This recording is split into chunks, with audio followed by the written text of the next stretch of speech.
Hi guys, I have got some super exciting news for you, and I don't know how I've kept this under wraps because I'm usually a bit of a blabbermouth, but there's a new wax coming to market, and it is an AAK wax, and I'm delighted to say it's a European manufactured version of the ever popular Golden Wax 464.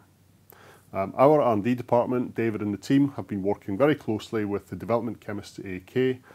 We trialled a whole bunch of different candidate waxes, but I'm pleased to say that finally we've managed to get a wax that we think is an absolute winner. It's probably the single best soy wax I've ever seen in the 10 or so years that I've been making plant-based candles. So please let me introduce you to European Golden Wax 464. So I can already hear you guys asking, are there any differences? What's the same and what's different between the United States manufactured version of 464 and the European Carosham manufactured version of 464? So what I'll do during this video is I'll just talk about where these waxes are the same and where the differences are. So the first thing to talk about is the actual format that the wax will be delivered in.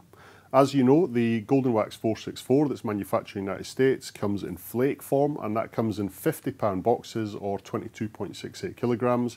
And we also provide this wax in smaller bags for beginners. The wax that's going to be manufactured in Sweden will originally or initially come in blocks, fairly large 25 kilo blocks, which are obviously excellent if you're a scale manufacturer. And we'll also provide those in 800 gram bags.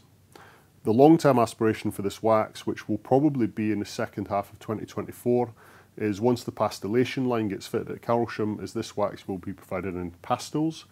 And AAK are currently working on a solution to provide this wax in flake form in the first half of 2024 until the pastillation line is installed. So the American wax is in flakes, and for now the European wax will be sold in solid formats, so there is a difference there. So on materials and sustainability, these are both 464, which means they're made to pretty much the same formulation. The only thing that changes really is the actual source of the materials.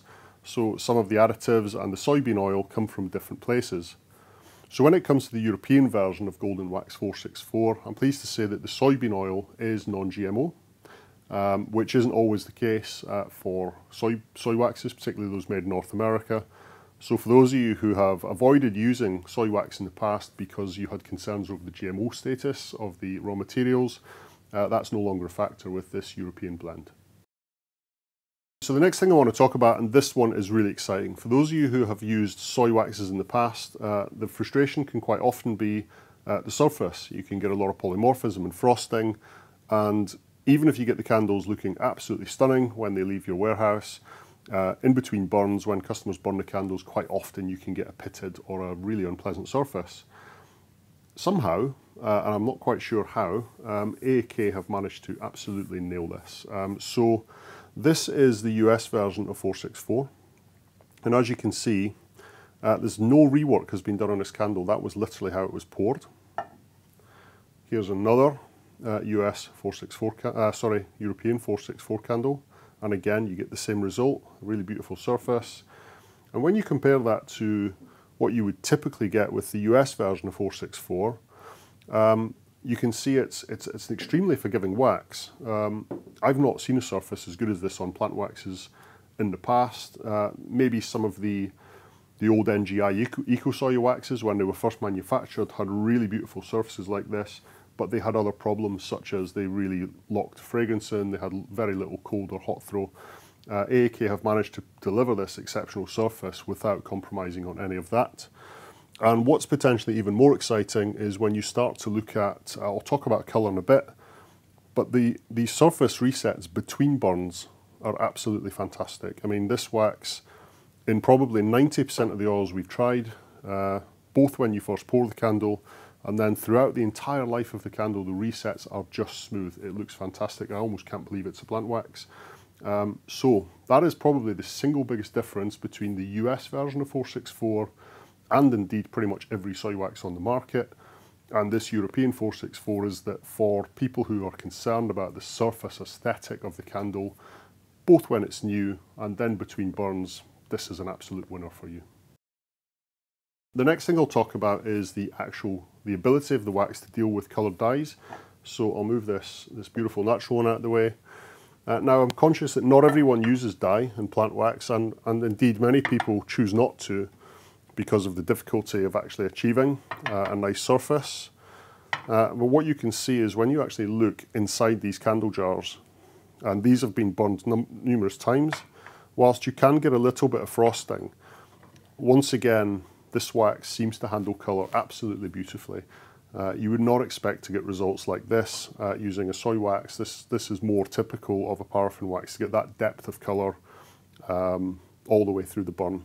So, you know, if colour is your thing, then you don't need to be restricted to using hybrids or paraffin waxes. With this wax, with sufficient testing, you can actually use vibrant colours or indeed pastel colours to add a bit of personalisation to your brand. The next thing I'll talk about is container adhesion. For those of you who use the US version of 464, you're already in pretty good shape, okay, because 464 as a wax is probably one of the best at actually delivering consistent glass adhesion. And I know it can be tricky because you can't control how the candles are stored after they've been manufactured. So much like the American version of 464, this European blend delivers fantastic glass adhesion. In probably 90% of cases, in the candles we manufacture in the lab, over a 2, 3, 4 week period, we didn't see significant pull away. Obviously, you get the occasional fragrance or the occasional candle that will, but in 90% of candles, this wax is pretty much the best we've seen for glass adhesion.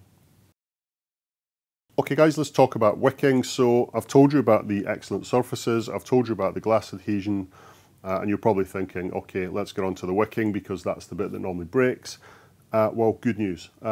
The European version of 464 is actually easier to wick, I think, than the US version. So predominantly, for those of you using American 464, you'll probably be using Stabilo wicks or potentially CL wicks, but more often than not, you'll need a Stabilo wick.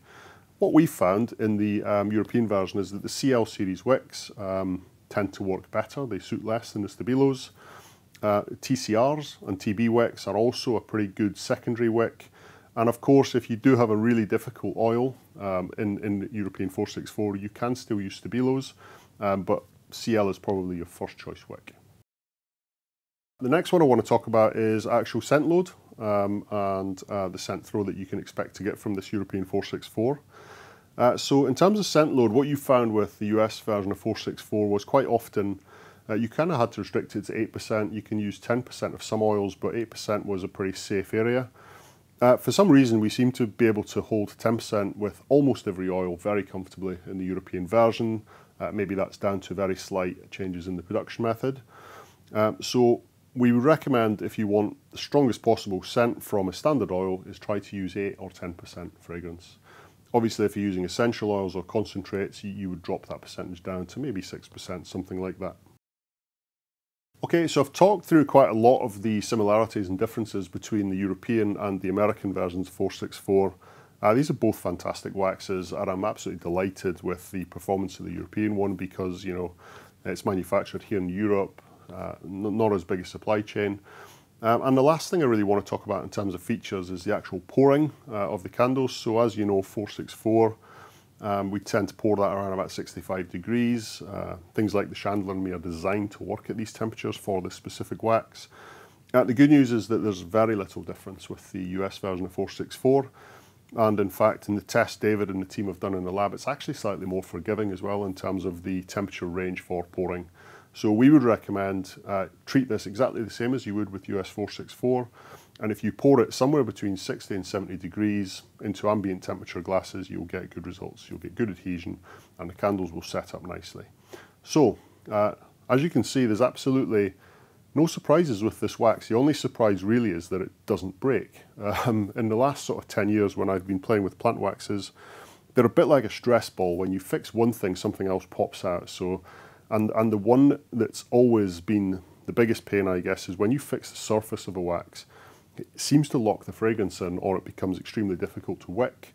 AAK have done an absolutely tremendous job on this wax. The surfaces are the best I've ever seen, both when you pour it and between burns. That's probably the biggest difference with this wax, in addition to the fact it's obviously made in Europe with non-GMO oils.